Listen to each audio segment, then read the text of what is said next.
સુંદરગઢના વઢવાણના Mulchand road ઉપર આવેલા શ્રીમતી મોંઘીબેન કન્યા છાત્રાલય ખાતે ઝાલાવાડના મગર ટેરેસા એવા સમાજ રત્ન સ્વ મોંઘીબેન મકવાણાની 7મી વાર્ષિક પુણ્યતિથિ નિમિત્તે ભાવભીની શ્રદ્ધાંજલિ અર્પણ કરવામાં આવી છે। હાલ આ કન્યા છાત્રાલયના સંચાલક દિનેશભાઈ વાજા જેઓએ 7 વર્ષથી મોંઘીબેનની યાદમાં અને મોંઘીબેનનું કન્યા કેળવણીનું સપનું સાકાર કરવાના હેતુથી દિલથી રાત દિવસ હાલ 180 દીકરીઓની દેખભાળ અને રેખવાળી કરે છે અને તેમજ આ દીકરીઓ ભણી ગણીને સમાજનું અને તેમના માતા પિતા અને પરિવારનું નામ રોશન કરે તેવી ભાવના સાથે સંસ્થાને પોતાના પરિવારની જેમ દિલથી સાચવે છે।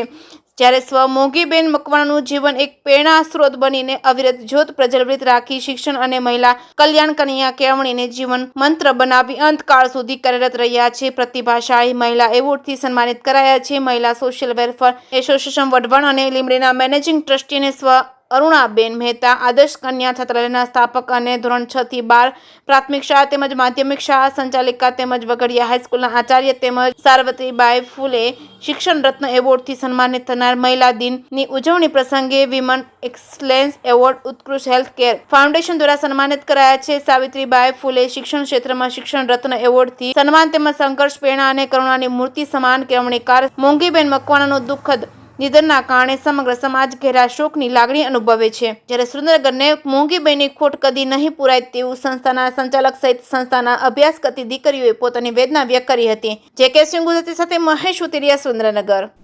આજરોજ સંસ્થાના સ્થાપક સ્વર્ગસ્થ મોંઘીબેનની 7મી વાર્ષિક પુણ્યતિથિ છે।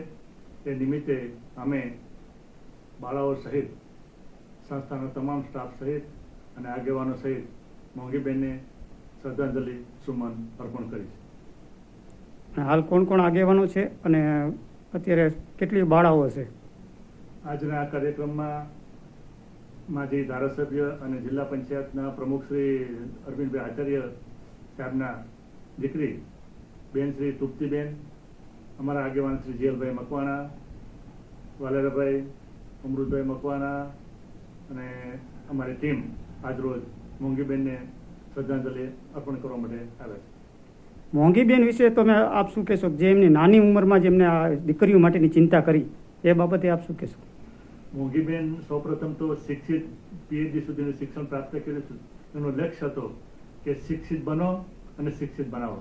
સૌપ્રથમ એને એમ કીધું કે હું શિક્ષિત હશે તો બાળાઓને શિક્ષિત કરીશ। એને કન્યા કેળવણી ઉપર ખૂબ ભાર મૂક્યો છે અને પોતાનું તન મન ધનથી બહેનોને શિક્ષિત બને, સંગઠિત બને અને સંઘર્ષ કરે તો એ પોતે એક મંત્ર આપે છે। સરકારનો પણ ધ્યેય એવો છે કન્યા કેળવણી અને કન્યા પડે એવું છે, તો એ બાબતે આપ શું કહેશો? સરકાર પોતાની રીતે ખૂબ મહેનત કરે છે। દીકરીઓ માટે પ્રોજેક્ટ, દીકરીઓ માટે સ્વનિર્ભર માટે લોનથી માંડીને પોતે પગભર થાય એના માટે અથાગ સરકાર પ્રયત્નો કરે છે।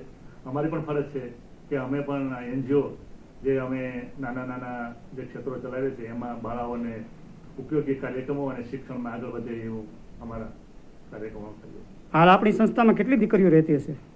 આજે સરકારની સામાજિક ન્યાય અને અધિકારિતાની માન્ય સંખ્યા અમારે 129 છે અને અમે પ્રવેશ આપ્યો તો 191 અને હાલ અમારી પાસે 176 બાળાઓ આજની તારીખે હાજર છે। આ સંસ્થાને હજુ મજબૂત બનાવવા માટે દાતાઓને શું સંદેશો આપશો? દાતાઓ અમને મદદ કરે છે અમારી કામગીરીની સાથે અને જે લોકો અમારી સંસ્થાની મુલાકાત લે છે અને એ લોકો અમને અવશ્ય મદદ કરે છે।